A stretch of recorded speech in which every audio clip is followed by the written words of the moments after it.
नमो बुद्धाय, जय भीम. तुमचं सर्वांचं स्वागत आहे तुमच्या आपल्या चॅनल माझ्या बाबाने शिकवले आहे यूट्यूब चॅनलमध्ये. तर मित्रांनो, आज मी अत्यंत महत्त्वाच्या विषयावर बोलणार आहे आणि तो विषय आहे कामगार वर्ग आणि सामाजिक न्याय. कारण देशाचा विकास, समाजाचा उत्थान यासाठी केवळ सरकारच्या धोरणांनी किंवा कायद्यांनी पुरेपूर परिणाम होत नाही. जर माणसाने जीवन, त्याचे हक्क आणि त्याचा स्वाभिमान सुरक्षित करणे आवश्यक आहे. आपल्याला हे लक्षात ठेवायला हवे की लाखो कामगार, शेतकरी, मजदूर, कर्मचारी हळूहळू गुलामासारखे वागत आहेत.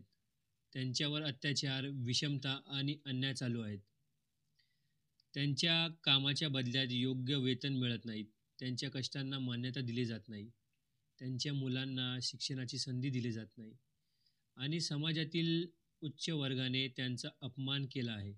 हे सहन करणे योग्य नाही. मित्रांनो, मी आज सांगतो की कामगार वर्गाच्या हितासाठी लढणे हे प्रत्येक जाणीवूक माणसाचे कर्तव्य आहे. कारण जर कामगारांचे हक्क सुरक्षित राहिले नाही तर समाज प्रगत होऊ शकत नाही, लोकशाही टिकू शकत नाही आणि अन्याय दूर होऊ शकत नाही.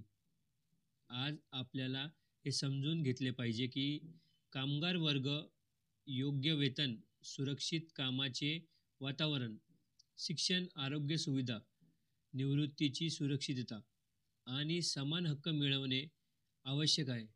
कारण हेच हक्क माणसाचे जीवन सुधारतात आणि समाजाला उन्नतीकडे नेतात.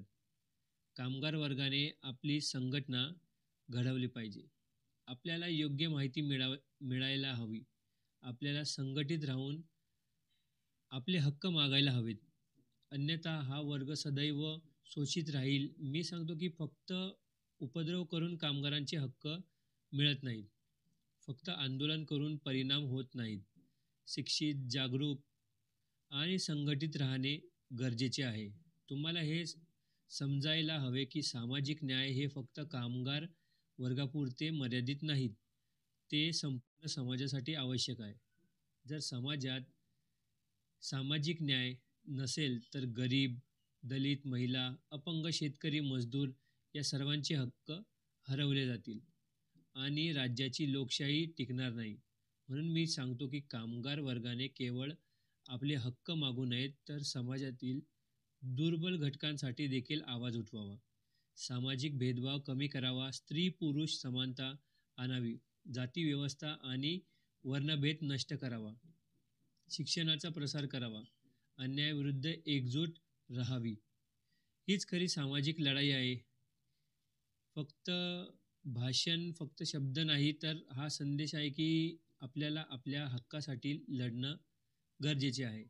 आपल्याला श्रमाचे मूल्य ओळखायला हवे. अन्याय सहन करायला नको. शिक्षण, संघटना, जागरूकता आणि एकजूट यावर विश्वास ठेवला हवा.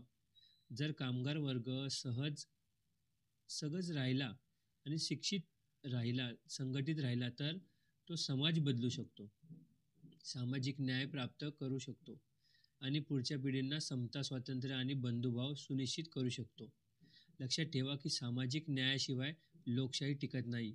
शिक्षणाशिवाय कामगार स्वतःला सशक्त बनू शकत नाही आणि संघटनेशिवाय त्यांच्या हक्कांचा बचाव होत नाही. म्हणूनच कामगार वर्गाने आपले हक्क मिळवण्यासाठी संघर्ष केला पाहिजे. अन्यायाविरुद्ध उभे राहिले पाहिजे. सुशिक्षित राहिले पाहिजे. संघटित राहिले पाहिजे आणि ही लढाई केवळ स्वतःसाठी नव्हे तर संपूर्ण समाजासाठी करावी. कारण फक्त अशा मार्गाने समाजात खरी समता, न्याय, बंधुभाव आणि स्वातंत्र्य येईल. हेच आपल्याला समजून घ्यावे लागेल आणि या मार्गाने समाज सुधारण्यासाठी आपण सातत्याने प्रयत्न करावा लागेल, संघर्ष करावा लागेल आणि भविष्य घडवावं लागेल. तर मित्रांनो, आशा करतो की हा संदेश तुम्हाला नक्की आवडला असेल. तर या चॅनलला लाईक करा, कमेंट करा आणि तुमच्या मित्रांपर्यंत शेअर करा आणि सर्वात महत्त्वाचं म्हणजे चॅनलला सबस्क्राईब करा. कारण तुमचं एक सबस्क्राईब करणं आम्हाला आणखी प्रेरणादायी विचार आणि डॉक्टर बाबासाहेब आंबेडकरांचा संदेश समाजापर्यंत पोहोचवण्यासाठी ताकद देतं. जय भीम.